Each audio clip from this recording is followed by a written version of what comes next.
வாணியம்பாடி முத்தமிழ் மன்றத்தில் பேசு தேதி கேட்குறாங்க. திருவாசகத்தேன் அப்படின்னு தலைப்பு கொடுக்குறேன். வாணியம்பாடி முத்தமிழ் மன்ற நிர்வாகிகள்கிட்ட போய் சம்பத்து பேசக்கூடாது அப்படின்னு சொல்கிறாங்க.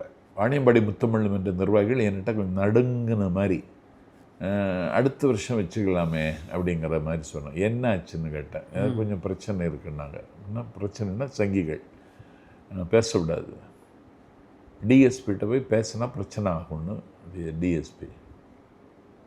டிஎஸ்பியும் ஒத்தி வச்சுருங்களேன், சம்பத்தை இன்னொரு நாள் கூப்பிட்டுக்கிடுங்க அப்படிங்கிற மாதிரி. நான் முறை போக விரும்பலை. அது மாதிரி வேடசந்தூர் வர்த்தகர்கள் சங்கம்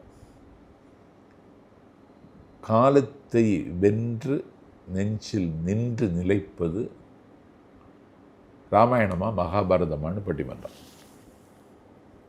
நடுவர் நான்.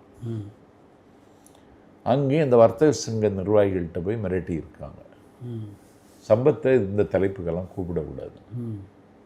எனக்கு ஆச்சரியமாக போச்சு. டிஎஸ்பிகிட்ட புகார் கொடுக்குறாங்க. டிஎஸ்பி தலைப்பை மாற்றுங்கன்னு சொன்னார். நான் தலை போனாலும் போகும், தலைப்பை மாற்ற மாட்டேன்னு.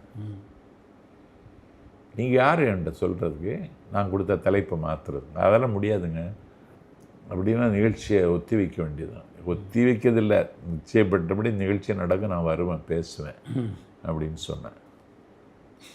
பிறகு போலீஸ் அனுமதி தரல. நான் உயர்நீதிமன்றத்துக்கு போனேன். தலைப்பை சொல்லி இந்த தலைப்பில் தான் நான் பேசுறதுக்கு ஒத்துக்கிட்டேன். நீதிமன்றம் எனக்கு வாய்ப்பு தரணும். நீதிமன்றமே எங்கிட்ட கேட்டுச்சு, நீங்கள் எந்த நாளில் நீங்கள் காலியாக இருக்குது உங்களுக்கு அந்த டேட்டை சொல்லுங்கன்னு சொல்லி அந்த நாளில் அதே தலைப்பில் பேசுகிறதுக்கு உயர்நீதிமன்றம் உத்தரவிட்டு நான் பேசினேன். அருமை.